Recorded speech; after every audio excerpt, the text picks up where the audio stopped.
Tenemos noticia de uno de los nuevos nombramientos del futuro gobierno de Andrés Manuel López Obrador. Se trata del futuro canciller, que será Marcelo Ebrard.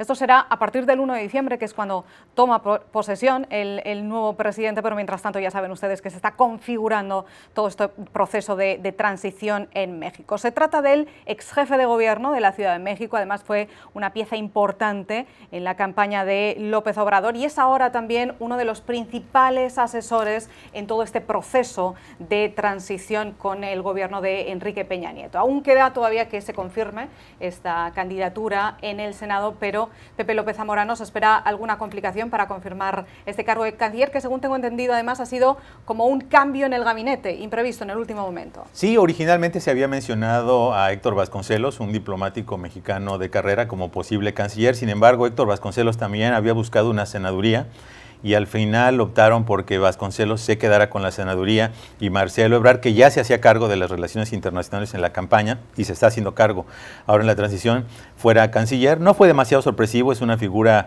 cercana al señor López Obrador. Él estudió, de hecho, Relaciones Internacionales en el Colegio de México y durante su gestión política ha ocupado cargos o temas que tienen que ver con la diplomacia. Fue brevemente, por ejemplo, vicecanciller de México durante una época política.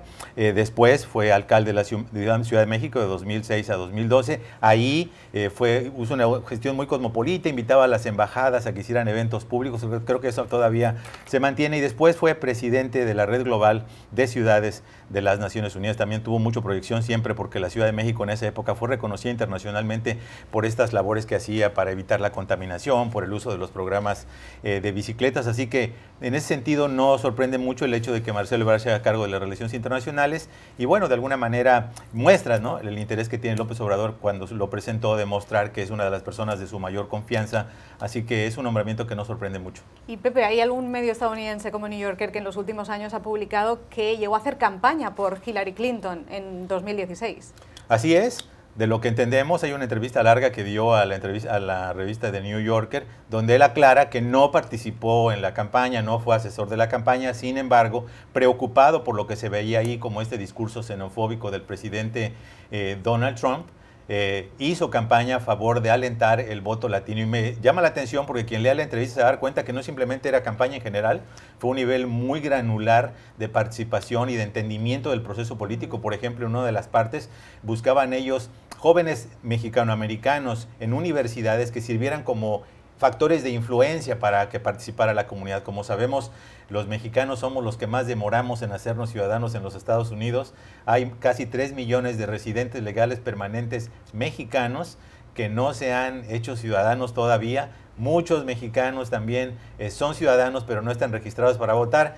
Y muchos que ya están registrados para votar no necesariamente acuden a votar. Hay buenas noticias, por ejemplo, en las recientes elecciones de California, la comunidad mexicano-americana salió en grandes números. Entonces es un dato interesante que Marcelo Ebrard obviamente haya hecho campaña a favor de lo que veía en ese momento como una candidata pues probablemente más afín a los intereses de la comunidad latina y de los mexicanos aquí en Estados Unidos. Y es importante también, María, porque obviamente una de las tareas del futuro canciller va a ser la relación con Estados Unidos. Sabemos que el secretario de Estado Mike Pompeo estará en México la semana que viene, precisamente dirigiendo toda esta parte. Y sabemos también que López Obrador ha enviado una invitación al presidente de Estados Unidos, Donald Trump, para asistir a su toma de posesión. ¿Cómo ves este cambio a partir de ahora entre las relaciones entre México y Estados Unidos o López Obrador y Trump? Bueno, es muy interesante porque cuando vemos que la propia noche el presidente Trump salió a felicitarlo e incluso quiso atribuirse parte del crédito diciendo que él en algún momento le había dicho que iba a ganar, es decir, siempre tratando de atribuirse créditos, ¿no? Va a ser un momento muy importante para la historia entre los dos países, que además, como sabemos, tienen vínculos históricos, culturales, económicos desde hace siglos. El reto ahora es muy importante por las tensas relaciones que hay entre los dos países, por el tema de inmigración, por el tema de la renegociación del NAFTA, incluso la imposición de aranceles del presidente Trump a las importaciones de aluminio y acero, la amenaza de México de retribuir con aranceles también. Es decir, es un momento muy, muy tenso en las relaciones, que no así entre los dos pueblos, porque yo creo que es una relación relación bastante positiva, hay mucho turismo de estadounidenses en México, hay más de 1 millón de estadounidenses que viven en México. Es decir, es una relación muy rica a nivel de pueblo a pueblo. A nivel de gobierno, el reto va a ser cómo ir reconstruyendo la confianza mutua, que yo creo que se ha desgastado muchísimo con el sexenio de Enrique Peña Nieto y también con este nuevo presidente en Estados Unidos. Pero ahorita hay luna de miel, hay que decirlo así, no solo por las expresiones públicas, sino ya el secretario de Estado, Mike Pompeo, programó una visita a la Ciudad de México el próximo viernes.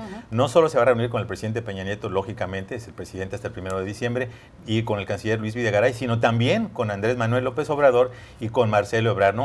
Esto de alguna manera nuevamente reafirma esta idea de que esta transición está ocurriendo sin sobresaltos, muestra que Estados Unidos considera una importancia estratégica a la relación con México, y el hecho de que la administración de Peña Nieto de alguna manera esté también dando pie a que esta transición sea muy tersa, ya invitando a que se reúnan los funcionarios con el equipo de transición. Claro, pero hay una realidad sobre el terreno, y es lo que ha prometido el presidente Trump con su discurso populista, con su nacionalismo económico, y entonces habría que ver qué futuro tiene el NAFTA ahora que entra López Obrador.